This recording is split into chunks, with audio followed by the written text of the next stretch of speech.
Yes, sir. Yes, sir. Look who I got in front of me, man. I'm over here at Rosecroft Boxing Facility, man. Oxon Hill, Maryland. This Liteskin Lou, man. I'm around here making my rounds around the boxing gyms, and I landed right here in Rosecroft, right in front of Mr. Max Garland. Young fella, what's going on with you? What's going on with you? My man. We're going to stab right on into it, man. Max Garland has the second pro fight, May 28th.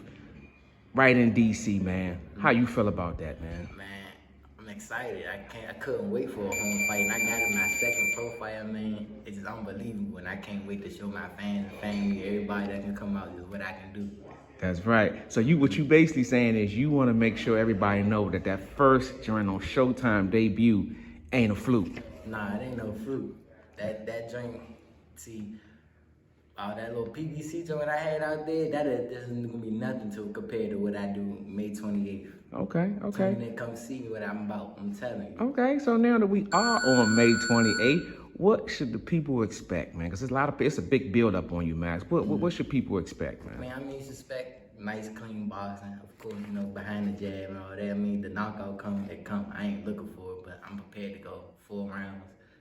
4 3-minute rounds. So, I mean, hey, if it go the distance, it go the distance. But, me in the camp, all the guys, the coaches, all them, we don't plan for it to go 4 rounds. So, that's how it's going. That's right. I'm glad you said that because when I came in, man, I seen you in here getting the work in. You've been in here since 11:30 prepping for a fight to go the distance. Now that I say distance, going into your fights, is that something that you already be saying in your mind, like, okay, well, I'm just going to, if it goes a distance, it does. But if I get him out of there, I get it out. What's your mentality towards that? I mean, when I get in the ring, of course, I'm not always going to have my mentality on, I got to get my dude out of here because this is going to mess up my game plan. Everything get all sluggish and rugged, and I can get tired of trying to knock him out, and I can feel vulnerable to his trap. I'm not fighting nobody, anybody's right now, but, whoever I'm fighting, these ducks or whatever, they still got cracker power and love. So, it ain't gonna be me rushing in there trying to start nothing or whatever. Lamont teaching me my mental very strong. So it's the fact that, he gotta come in there and do something. We can have a boring, clean fight for 4 rounds if it's gonna be that. But he gonna have to get anxious and run into something. Arms too long and linky to not use them. You feel me? That's right. You gonna run into something. Once you run into something, the fight over. That's right. Your trainer, your head trainer, Lamont Peterson. His game plans, man. I was just hearing y'all go over the game plan, man. It seems like it's gonna be a pretty good one, man. I look forward to that fight. This is you and Lamont's second rodeo at the pro level. What's it been like so far? Man, it's been crazy. Me and Lamont relationship is real tight ever since I was younger. But it seems to me like it grew when I got with him as a fighter. Just he cared about me more as a person than a fighter. Exactly. And he saved me from myself because he see a lot of me and him, just ready to go, and I ain't ducking nothing, but he saved me from myself. So it's like, we talk. I can call him when I leave here. We talk for hours and stuff like that. Just going over game plans and drilling stuff in my head. We got notes we go over. Stuff I never really had in boxing. He teaching me different ways, how to feel of different aspects to do it, and it's just crazy. Yeah, man, trust me, that's my little brother, so I know he's a technician, man. Lamont is laid back, but he has an effective way of delivering his message. When you first started with Lamont, what were some of the first things that stood out to you? I mean, you've seen him as a boxer, but it's different now that he's your trainer. What stood out to you the most? First, he was talking more. That was more than anything. He said I'm sorry, I gotta laugh at that, man. He said more than 2 words to me. He wasn't just looking at me and nothing like that. He said, he was explaining to me, he talked for hours, and I was so shocked that, he could get like that. He could talk, just talk. But it was everything that talking about boxing, what we gonna do to the foundation, what I'm taking out of your game and putting back in your game, just love stuff like that. Though I remember the very first quote that he said to me. He said, your game is in the house right now. He said, now we're trying to get out of that house. He said, because he said your game is touching the roof of the house. You can't go nowhere because it's a ceiling. He said, so once we be trying to get you out of the house, he said, once we get you out of that house and go up, he said, the sky is the limit. He said you can have whatever you want at that point because there's no ceiling.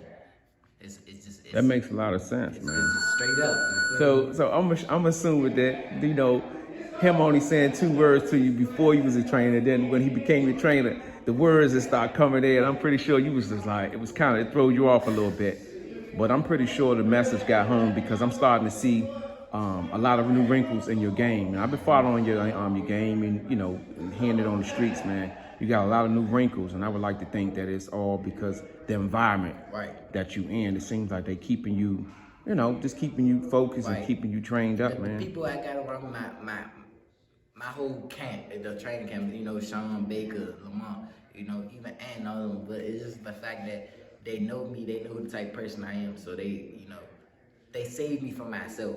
That's right. Again. And you know, they do all the heavy lifting. They don't want me to do nothing. They, you know, they all three of them play different roles in different parts of my camp. You know, because they all different. They all different people. But you know, all 3 of them come together as one. You know, and make everything happen. That's right, because they never want you to be in a position where you underestimate your opponent. No. Because that's going to lead me to my next question with you. Canelo and Bivol fight. The whole world seen it. Bivol was not supposed to win that fight. He was the underdog. What was your thoughts on that, man, knowing that Canelo got outclassed in so many ways? First of all, how I look at it is you can't sleep on your opponent because I'm pretty sure he thought he was going to walk through Bivol and he thought it was going to be sweet, you know, a cakewalk, probably stop him or whatever. But Bivol came to work, he came to fight, he had a training camp, he had a game plan. He stuck to his game plan. Canelo didn't seem like he really had a game plan or a structure to what it was. He just thought he could go in there and do what he been doing to everybody else. But you can see he was not everybody else, and he bigger, stronger. You had light heavyweight. You ain't that middleweight no more, none of that. That weight and power punches and all that stuff, it plays a difference. It makes a big difference, man. It does. When you move up 8 pounds and you add on mass. Muscle, you lifting weights and doing all this stuff, like, it's a difference. And it wasn't smart for him to move up and do that. Hey, either way you look at it, he got his ass handed to him, man. Yeah, he did. And he took, as a fight, that's why I respect Canelo, because he took his L as a man. He said everybody wins. He said you got to take your losses just like you got to take your wins. That's right. Back to the drawing boards. So, May 28th is right around the corner, young fella. You look focused. You look all trained up, man. That's why I said I'm going to come out here, chop it up with my man Max, different breed Garland, man. That word, different breed, it can mean a lot of things, you know. Right. Clear it up for people out there, man. What does different breed mean, man? Man, it means I'm different, man. I move different, I be different. Everything that I do is different from everybody else. And I'm just different, I'm just a different fighter. As of right now, I'm a completely different fighter. Lamont made me a completely different fighter, completely different person. You know, we ain't just working on boxing, we working on being a better man, a better person, you know, being a better whatever in life, all in one. So I'm just real different at what I do. That's right. What I say, what I do, it's just different stuff. I'm a trendsetter, it's real different. That's right, and that's what I look forward to. May 28th, coming around the corner. This your boy, Liteskin Lou, man. I've been in here chopping it up with Max Garland for the last 10 minutes, man. We in here trying to find out what to expect. He told you he gonna take it as it come. If he got to outbox a guy, he gonna outbox him. If he gonna knock him out, he gonna knock him out, man. We are live here at the Rose Cross. We about to sign off. Max, different breed Garland, and Liteskin Lou, baby. They know nothing about that, Max. I look forward to seeing you May 28th. Do your thing, man. Any last words for the people out there? Man, May 28th, tune in. Come get your tickets now. You don't want to miss it. I'm telling you. Let's get to it. That's right. It's on fire, and we out.